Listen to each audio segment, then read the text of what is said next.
Nous allons voir l'automassage du membre inférieur pour lutter contre l'œdème et la douleur, en particulier la douleur qui résulte de l'œdème. Elle ne veut pas du tout, quand elle passe par exemple de la table à son fauteuil roulant, que quelqu'un lui tienne la jambe. Il faut que ce soit elle-même qui le fasse. Hein. Ouais, parce que je sais comment faire pour pas me faire mal, quoi. Sinon, ça fait très mal. Ouais. Enfin, pas très, mais ça fait mal. Ben, ça fait mal, voilà. Voilà. Actuellement, est-ce que y a des douleurs dans cette position-là? Un tout petit peu vers ici. Alors, on peut l'évaluer sur l'échelle visuelle analogique. Le VA à combien? Bah, Entre le maximum et le minimum. C'est-à-dire que c'est à peu près à 1,5 sur 10. Hein? 1,5 sur 10. Alors le plus gonflé et le plus douloureux, c'est où? de là jusqu'à bah, tout ça là. Toute cette zone-là, hein, Ouais. ici. Et un peu en dessous du genou. Ouais, ça, c'est- Et comment? Sous le genou. Là. Là. Donc dans le genou, Comme ça. Là, il y a la rotule et là, ça fait une espèce de douleur. petit, Et quand on passe du lit au fauteuil, du fauteuil au lit, c'est où? Qu'est-ce qui fait mal le plus? C'est là. Toujours ici, là où il y a l'eau et de ce côté. voilà. Alors, on y va au niveau du pied et on va faire, donc on attrape le pied, pression, une ou deux respirations. Ensuite, on descend, pression à nouveau, une ou deux respirations.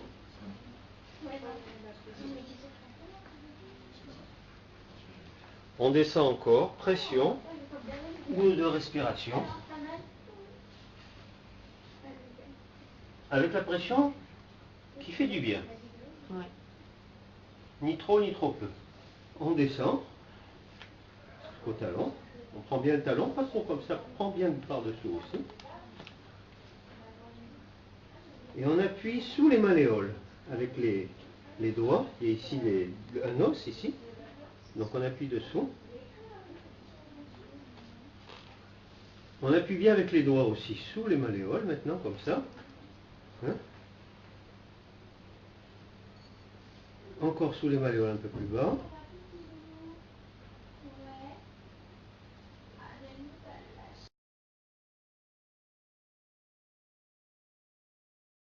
Et derrière les malléoles, en avant du tendon d'Achille plutôt. Ouais, il y a un os là ici, derrière, ici tu peux mettre tes mains de chaque côté. Il y a cet os là. Et maintenant comme ça, ou comme ça, bien serré.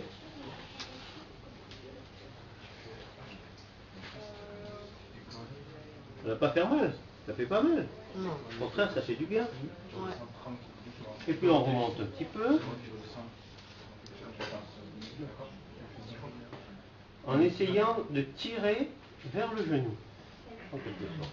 Comme si on voulait pas trop fort, à peine. Pas que ça fasse mal, Alice. Faut pas que ça fasse mal, il faut que ça fasse que du bien. Et il faut pas du tout que tu aies de douleur. Voilà. On ne réveille pas les douleurs, on ne se bat pas contre la douleur. Au contraire, si ça fait mal, c'est qu'on appuie trop fort. Il faut appuyer moins fort. Si on peut, on appuie plus fort, mais c'est... Voilà. Et on remonte un petit peu.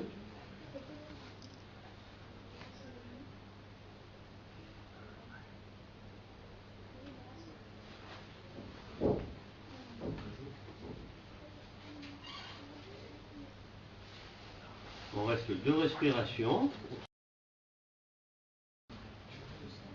Enfin, il n'y a pas de maximum, hein, mais disons au minimum une respiration. Mais l'optimal, c'est 2-3 respirations.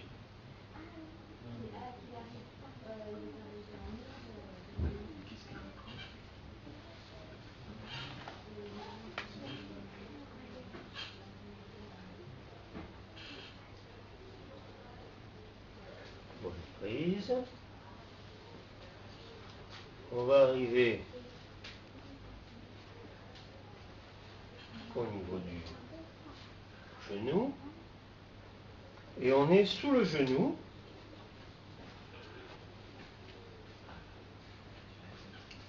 avec les mains, au maximum de contact avec les mains. Et quand on est sous le genou, comme si on voulait s'enfoncer sous le genou. Les doigts comme si on voulait rentrer sous le genou. Ça, là aussi, ça ne doit pas faire mal. Il faut trouver la pression. Quelle est la pression qui fait du bien?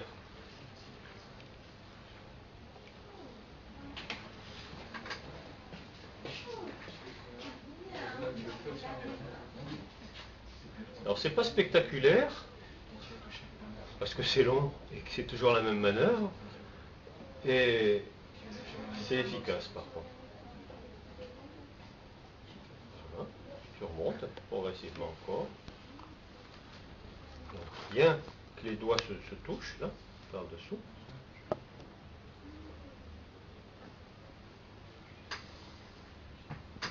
Il faut que l'aspiration elle soit spontanée ou un peu... Comme on veut, ça peut être spontané, ou on peut l'accentuer un petit peu, puis on remonte encore. Donc on va faire tout le long. Souvent c'est bien d'avoir une respiration spontanée.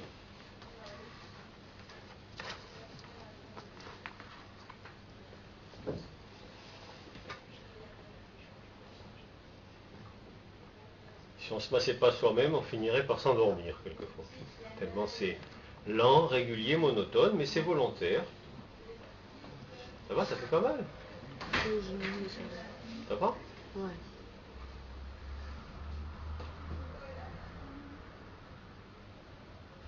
Et on remonte encore.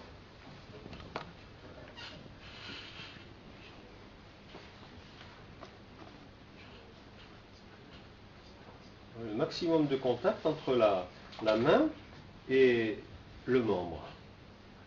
Aussi bien à la face interne qu'à la face externe.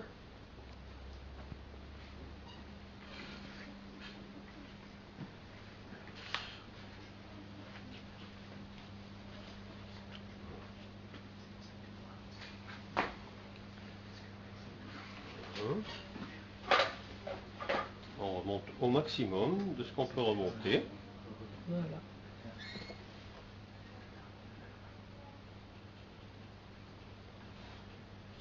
Et maintenant on enlève les mains, on les met sur les ganglions ici qui sont devant. On palpe souvent quand on a pour savoir s'il y a des ganglions qui sont ici. Et on appuie dessus. Comment? Pour le donnage lymphatique. Oui. On peut mettre les mains bien à plat. Pas la peine de les mettre haut. Voir la main droite, la mettre plus en dedans. Voilà. Et on va repartir au niveau du pied, ça va? Ouais, ouais. On va reprendre au niveau du pied, cette fois-ci plus sur le dos du pied. C'est-à-dire plus le dos du pied. Les mains sur le dos du pied.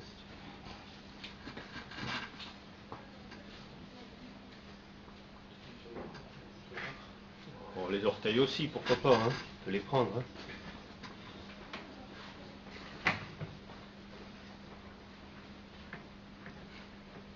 Et on revient au dos du pied, comme tout à l'heure, c'est très bien. Bien qu'on le saisit, même si on peut le ramener vers soi un peu le pied vers le haut. Avec les mains, on rattrape Voilà. Et puis on remonte ici sur le creux, là, ici.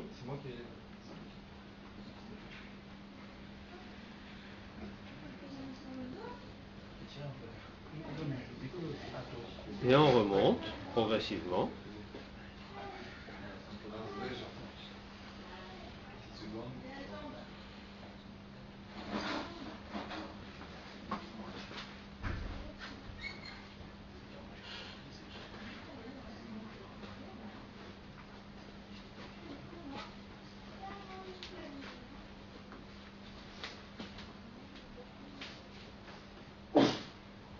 Alors, le maximum de contact, il ne faut pas laisser de l'air entre la main et la peau. Maximum de contact entre les mains et le corps. après sur le genou, carrément, sans faire mal. Si ça fait mal, on appuie moins fort. Et on laisse le temps à l'énergie de circuler, disent les Japonais qui ont inventé ces techniques d'automassage, Doin, Chatsu, Self-Chatsu Doin.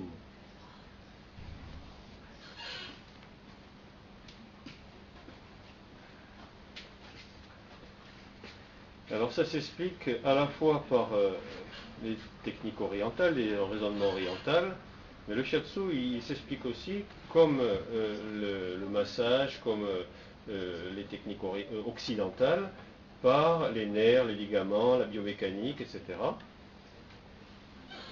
On remonte encore. Pourquoi? Parce qu'à l'origine, il n'y avait que l'explication orientale. Et puis, quand MacArthur a envahi le Japon, il a interdit toute explication traditionnelle en jugeant que c'était nationaliste. Et les Japonais ont quand même continué à faire le shiatsu, mais avec d'autres explications, des explications occidentales. On remonte encore. MacArthur est parti, mais les explications sont restées.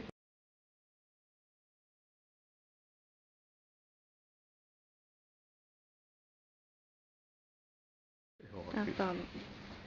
Donc à la fois donc, les explications traditionnelles basées sur l'acupuncture, les 5 éléments, le yin, le yang, les niveaux d'énergie, etc. Mais aussi les explications occidentales basées sur la circulation, les nerfs, les artères, l'œdème. Donc il y a double explication. Et ainsi cette technique fait le pont entre l'Occident en quelque sorte et l'Orient. Et il y a des tas de livres, il y a des livres en tout cas, où il y a les deux explications, les livres faits par des Japonais, il y a souvent des doubles explications.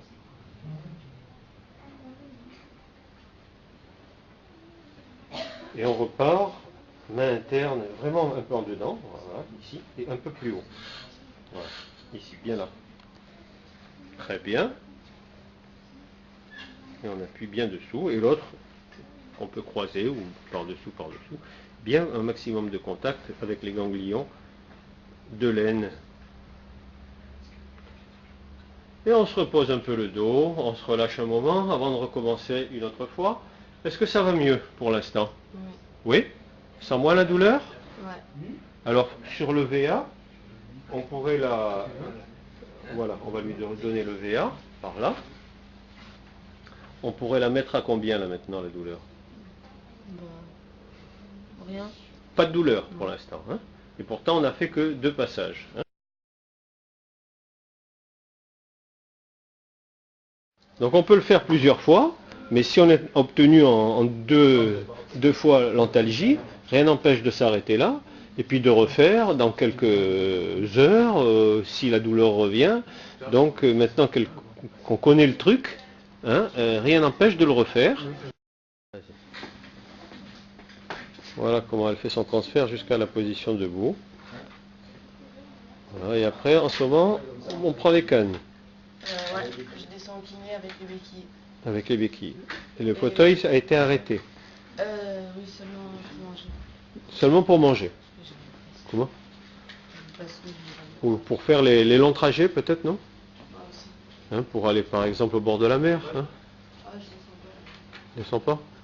Ou pour aller sur le parking, quelque part? Ouais.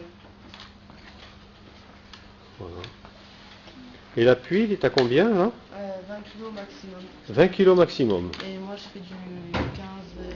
15 et demi. Et au maximum 20 kg, mais ça permet de marcher quand même. Allez, au revoir et merci. Merci. Au revoir.